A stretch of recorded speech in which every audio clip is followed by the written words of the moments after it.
So what does it mean to live free?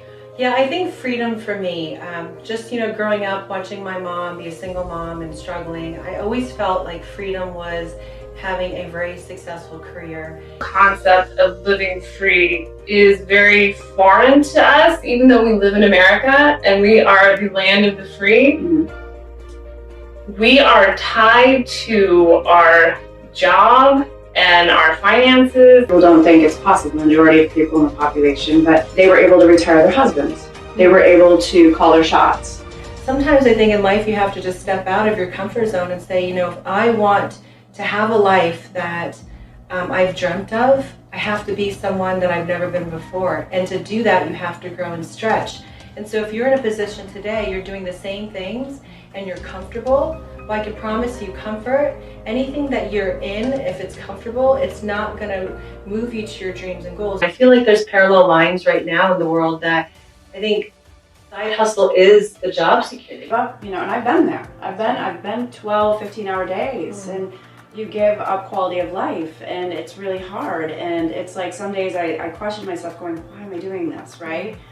And I had my why. I was always doing it for my family and my children and to better their lives and make sure that I can provide for them and be a great provider. You've been in a position where maybe, Bitcoin came and passed you by and someone was like, hey, you should invest. You're like, no, it's not for me. Or even another company in direct sales and you've seen your friend go off and make a bunch of money. You're like, man, I wish I coulda.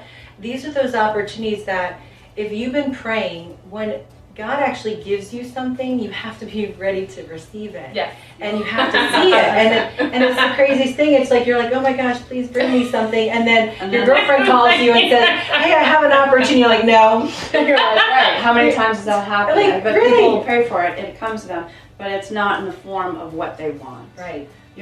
I have failed way more than I've succeeded. Yes. But that's what makes you successful. Because you Feedback. learn from it. Feedback. yeah, you That's okay. keep getting up. God I knows have I on know. my wall, if you get knocked down 7 times, you get up 8. Right. If you get knocked down 1,000,000 times, you get up 1,000,001.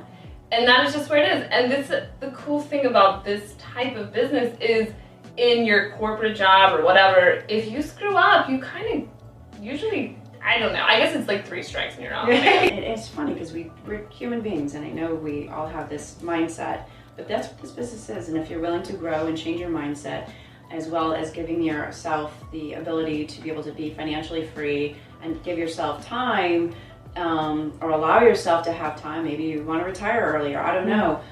This is what this business is at the end of the day. I'm excited for you that's out there watching today, and Yeah. we'll lean into it and try something new like we did. It's totally transformed our family's life. I retired my husband, full-time stay-at-home mom, stay-at-home dad, just something very different than I ever had growing up as a child. And I want that for you out there. I want you to change, the legacy of your family. We're the first millionaires. My husband and I come from very humble beginnings. We're the first multi-millionaires in our family, and it's because we chose to say yes to something that scared us. And it's really the only thing that's standing in your way is fear. And if you have faith, you can't have fear and faith. They can't coexist. So you have to pick which one do you want to live by. And we chose faith. So Lean into your fears. yeah. I'll see you later. Bye guys. Bye.